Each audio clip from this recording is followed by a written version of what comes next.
নমস্কার বন্ধুরা, আজ বলবো ভিক্টর ভৌমিকের ডাক্তার জিভাগো উপন্যাস নিয়ে।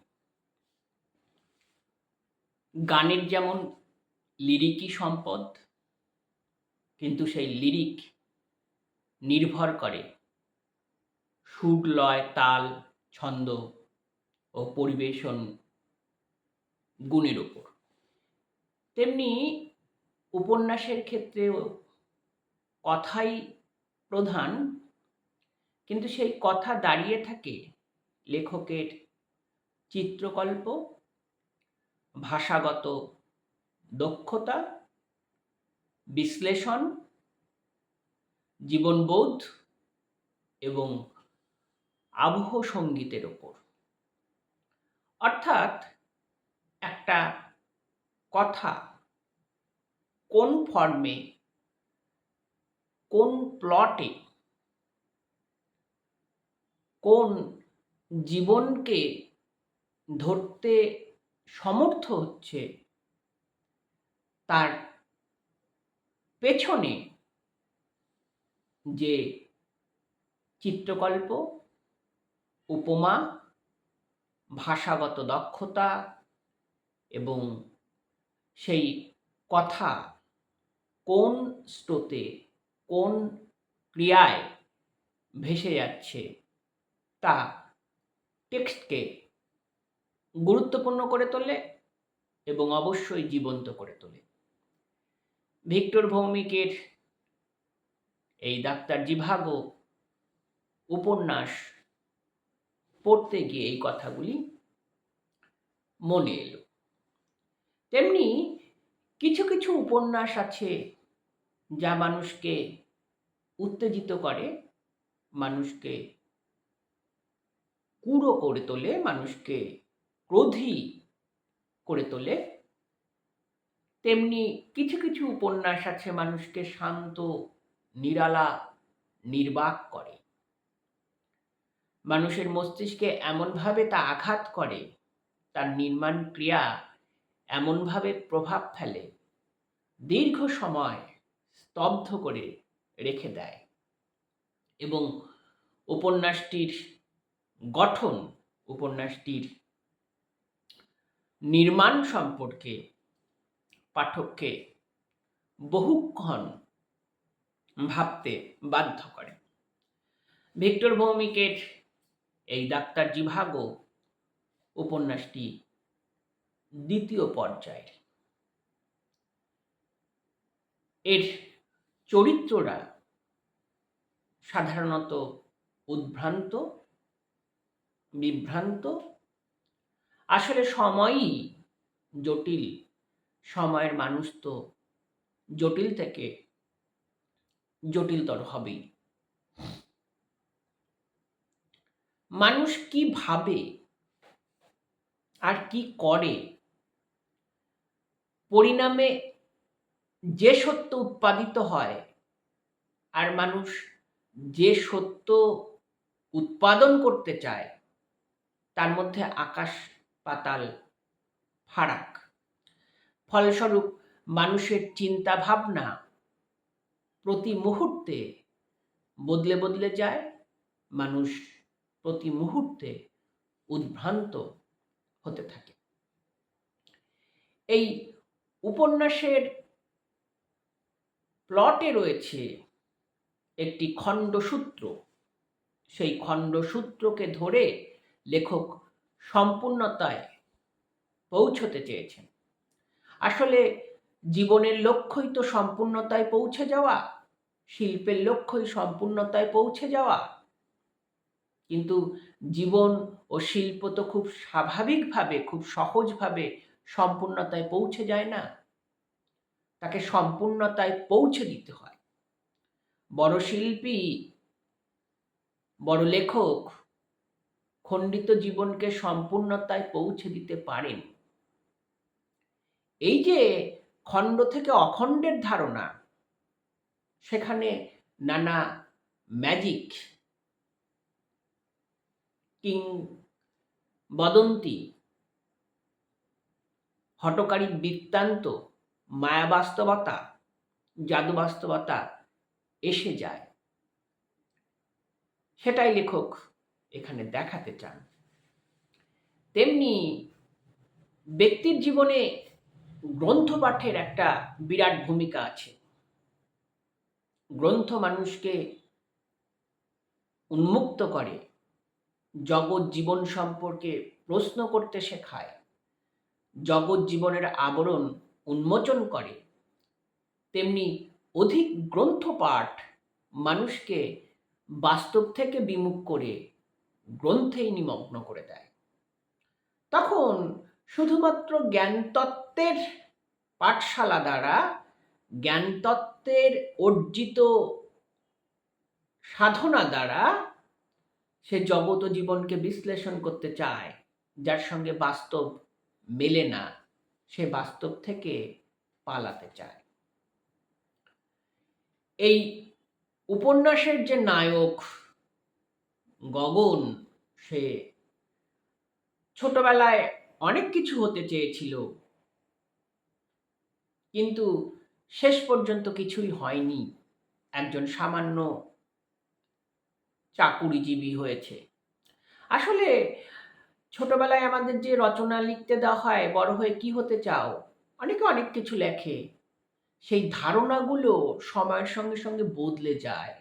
বড় বলা ভালো, সময় ব্যক্তির ইচ্ছা, আকাঙ্ক্ষা, মোহ, স্বপ্নবোধকে ভেঙে দেয় এবং ব্যক্তি যখন সেই ভাববাদ থেকে বাস্তবে ফেরে, নির্মম বাস্তবের জটিলতা তাকে আরেক সত্যে উত্তীর্ণ করে। এই গগন ছোটবেলায় স্কুল মাস্টারের কাছ থেকে একটি বই পেয়েছিল, সেটি হচ্ছে বরিস পাস্তারনাকের ডক্টর জিভাগো উপন্যাসের বাংলা অনুবাদ ডাক্তার জিভাগো। সে উপন্যাসটি 2-3 বার নিয়ে কিছুটা পড়েছিল, কিন্তু বোঝেনি, ফেরতও দিয়েছে। এই একটি মাত্র গ্রন্থ, যা স্কুলে নির্দিষ্ট সময়ের পরে ফেরত দিলেও কোনো ফাইন দিতে হতো না, এবং বাচ্চা ছেলের পক্ষে এই গ্রন্থ পড়ে ওঠা, গ্রন্থের অর্থ পড়ে ওঠা সম্ভব হয়নি, বোঝা সম্ভব হয়নি। কিন্তু মাস্টারমশাই বলেছিল যে লেগে থাক, একদিন সক্ষম হবে। মাঝে অনেক বৃত্তান্ত ঘটে গেছে, ডিনামাইট বিস্ফোরণে সমস্ত লণ্ডভণ্ড হয়ে গেছে এবং এই গগন সেই সম্পূর্ণ উপন্যাসের অর্ধেক অংশ পেয়েছে। তারপর সে সেই মাস্টারমশাইয়ের কন্যা লিপিকে বিবাহ করেছে, তাদের দাম্পত্য জীবন চলছে এক পথে, এবং তার জীবনের চূড়াস্ততে ধাক্কা দিচ্ছে সেই ডাক্তার জিভাগো উপন্যাসের অর্ধ অংশ। 50 বছর ধরে সেই টেক্সট তাকে ভুগিয়েছে এবং কোনোভাবেই সে টেক্সট থেকে বেরোতেও পারে না এবং টেক্সটের সম্পূর্ণতায় পৌঁছতেও পারে না, যেহেতু বাকি অর্ধ অংশ নেই। লেখক খুব তাত্ত্বিকভাবে শিল্পের সত্যে পৌঁছতে চেয়েছেন। বাস্তবের সত্য থেকে শিল্পের সত্য, আর্টের সত্য পৃথক। বাস্তবের সত্য একরকম, সাহিত্যের সত্য আরেক রকম। বাস্তবের বিশ্বাস, সাহিত্যের বিশ্বাস আলাদা। বাস্তবের বিশ্বাস থেকে উৎপাদিত বিশ্বাস আর প্রতিফলিত বিশ্বাসও আলাদা। এই রকম তাত্ত্বিক সত্যে লেখক আমাদেরকে পৌঁছে দিতে চান। ঠিক তেমনি এই অর্ধ বৃত্তান্ত নিয়ে, অর্ধ উপন্যাসের বৃত্তান্ত নিয়ে সে প্রায় নাজেহাল বলা যেতে পারে। এটা কিন্তু বিনির্মাণ নয়, টেক্সটের পাশে আরও একটি টেক্সট নির্মাণ। যেমন ছিল রবিশঙ্কর বলে দোজকনামা উপন্যাসে, তার পাণ্ডুলিপি সংস্করণ চলছিল, পরের যুগের মানুষ সেই মান্টোর পাণ্ডুলিপি সংস্করণ করে যাচ্ছিল, কথক। যেমন ছিল রিপন হালদারের রুজভেল্ট নগর উপন্যাসের নায়ক উপন্যাস নিয়েই কল্যাণীর জনপদ জীবনে কল্যাণীর ইতিহাস খুঁজতে অগ্রসর হয়েছেন। আসলে উত্তরাধুনিক বয়ানের এক কৌশল। ঠিক তেমনি এ উপন্যাসেও নায়ক গগন কখনো সেই ডাক্তার জিভাগো, কখনো বরিস পাস্তারনাক সেই লেখক, কখনো সাধারণ গগন। এইভাবে সে দীর্ঘদিন এই গ্রন্থের সঙ্গে জীবন কাটায়। এক উদ্ভ্রান্ত বলা যেতে পারে, তার পাশাপাশি জীবনের আরো উদ্ভ্রান্ত পাঠ রয়েছে। অরুণিমা নামে এক ব্যক্তি যে যৌন সঙ্গমে অনিচ্ছুক। আসলে যৌনতার যে পাঠগুলো সেগুলো ছোটবেলা থেকে তার গড়ে ওঠেনি, ফলে যৌনতায় এক প্রবল অনীহা। শেষ জীবনে গিয়ে তার যৌন উত্তেজনা বৃদ্ধি পায়, যৌন কোষগুলি সাড়া দিতে থাকে, তখন তার জীবনের ক্রিয়া আবার বদলে যেতে থাকে। ঠিক তেমনি গগনও যা ভাবে, যা করে, তার মধ্যে আকাশ পাতাল ফারাক থেকে যায় এবং সে প্রতি মুহূর্তে বাস্তব থেকে পালাতে চায়, বাস্তব থেকে পালিয়ে গ্রন্থের কাছে যেতে চায়। এবং গ্রন্থের সম্পূর্ণ অংশ নেই, অর্ধ অংশ রয়েছে। সেই অর্ধ অংশ সে 50 বছরও সম্পূর্ণ করতে পারেনি। কখনো সেই বরিস পাস্তারনাকের ডক্টর জিভাগোর চরিত্রের সঙ্গে মোলাকাত করে, সেই চরিত্রগুলোকে ধরে জীবনের সার সত্য খুঁজে চলতে থাকে। মহৎ টেক্সটের নানা গুণ থাকে, ঠিক তেমনি মহৎ পাঠক বা অভিজ্ঞ পাঠক একটা টেক্সটের কিছুটা অংশ পড়ার পর তার পরিণাম মনে মনে অনুমান করে নিতে পারে। সব ক্ষেত্রেই যে সেই অনুমান মিলবে এমন নয়। আসলে শিল্পের সত্য তো বিবিধ প্রক্রিয়ায় এগিয়ে যায়, পোস্ট ট্রুথ তো বিবিধ প্রক্রিয়ায় এগিয়ে যায়।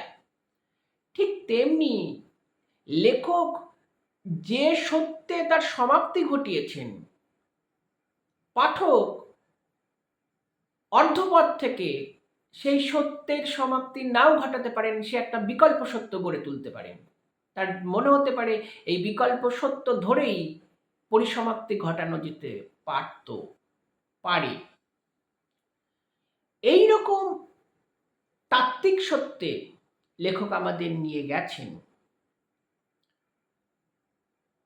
তেমনি মহৎ টেক্সট যুগে যুগে সময় অন্তর অন্তর নতুন সত্যে উদ্ভাসিত হয়। আজ থেকে 1 শতাব্দী আগে লেখা এই ডাক্তার জিভাগো উপন্যাসের যে অর্ধ অংশ গগন পেয়েছে তার সারসত্য থেকে আজকের এই সময়ে দাঁড়িয়ে, আজকের এই সমকালীন রাজনৈতিক, অর্থনৈতিক, সাংস্কৃতিক পরিমণ্ডল, জীবন দর্শন, জীবনবোধ থেকে সে 1 শতাব্দী আগে গিয়ে যে টেক্সটের অর্ধ অংশ ছিন্ন হয়েছিল সেইটা সম্পূর্ণ করতে চাইছে। এইভাবে আখ্যান এগিয়ে যাচ্ছে এবং সেখানে সেই টেক্সটের চরিত্ররা এসে উপস্থিত হচ্ছেন এবং খুব আশ্চর্যজনকভাবে এই টেক্সটের আবহ সঙ্গীত নির্মিত হয়েছে মনুষ্যতর প্রাণীদের সন্নিধানে। ঘোড়া, কুকুর, বিড়াল, পাখি, কাকাতুয়া ইত্যাদির কথাক্রিয়া, তাদের সঙ্গে মানুষের সম্পর্ক, নায়কের এবং নায়কের স্ত্রীর সন্নিধানে তাদের ক্রিয়াকলাপ, সেই বৃত্তকে রেখে আখ্যানে এগিয়ে যাচ্ছে, কিন্তু কোনোভাবেই তো সম্পূর্ণতায় পৌঁছতে পারে না। কিন্তু লেখককে তো সম্পূর্ণতায় পৌঁছতেই হবে, জীবন্ত পরিপূর্ণতা দাবি করে। কিন্তু শিল্প কিভাবে পরিপূর্ণতায় পৌঁছবে? শিল্পীর হাতে নানা কৌশল থাকে। জীবনে যেমন ম্যাজিক ঘটে, শিল্পেও ম্যাজিক ঘটানো যায়। মায়া বাস্তবতা, জাদু বাস্তবতা, পরাবাস্তবতার দ্বারা খণ্ড মুহূর্তকে অখণ্ডতায় পৌঁছে দেওয়া যায়। লেখক তাই করছেন। দীর্ঘদিন ধরে পড়া সেই ডাক্তার জিভাগো উপন্যাসের অর্ধ টেক্সট বাক্সবন্দী হয়েছিল। একদিন গগন গিয়ে দেখে তার পাশে আরও অর্ধ টেক্সট। এই দুই টেক্সট মিলে সম্পূর্ণতার সন্ধান। এই দুই টেক্সট বারিস পাস্তারনাকের ভিক্টর জিভাগো উপন্যাসের অর্ধাংশ, গগন বা লেখক বা লিপি নির্মিত ভিক্টর জিভাগো উপন্যাসের আরও অর্ধাংশ। এই দুই অর্ধাংশ নিয়ে সম্পূর্ণ জীবন, যে সম্পূর্ণ জীবনের কারিগর লেখক এবং গগন, যে সম্পূর্ণ জীবন বয়ে গেছে 50 বছর ধরে, এই 50 বছরে তাদের দাম্পত্য জীবন চলছে। এবং এই সম্পূর্ণ জীবনের সঙ্গী, 50 বছরের দাম্পত্য জীবনের সঙ্গী যেমন স্ত্রী, তেমনি এই গ্রন্থ পাঠের মধ্যে দিয়ে এক উপন্যাসের উত্তরাধুনিক টেক্সট নির্মাণ কতখানি গ্রহণযোগ্য হতে পারে তার এক চমৎকার দৃষ্টান্ত স্থাপন করেছেন ভিক্টর ভৌমিক। তার জন্য অবশ্যই ধন্যবাদ প্রাপ্য তার। তেমনি এই উপন্যাসে আছে নানা জীবজন্তুর খেলা। ধ্বংসস্তূপই শেষ কথা নয়। ধ্বংসস্তূপ থেকে মানব সভ্যতা বারবার জেগে উঠেছে। ধ্বংসস্তূপ থেকে মানুষ তার বিকলাঙ্গ চেহারা নিয়ে, তার খণ্ডিত সত্তা নিয়ে, তার ধ্বংসপ্রাপ্ত অবয়ব নিয়ে আবার জেগে উঠেছে। এবং মানুষই সৃষ্টির কারিগর, মানুষই এই সভ্যতাকে নতুন আয়োজনে, নতুন শিল্প সমন্বিত চেহারায় ফিরিয়ে দিতে পারে। ধ্বংসই শেষ সত্য নয়। ডিনামাইট বিস্ফোরণ ভিক্টর জিভাগো উপন্যাসের অর্ধ অংশ বিলুপ্ত করে দিয়েছিল। মানুষ তার নিজের কল্পনায়, নিজের সৃষ্টিশক্তিতে আরো অর্ধ অংশ নির্মাণ করে সম্পূর্ণতায় পৌঁছে দিতে চাইছে। এর মধ্যে দিয়ে উপন্যাসের এক নতুন গড়ন গড়ে ওঠে, যা বাংলা উপন্যাসের নিত্য নৈমিত্তিক কথাজালের মধ্যে অবশ্যই সম্পূর্ণ নতুন এবং স্পর্ধিত উচ্চারণ। আজ এই পর্যন্তই।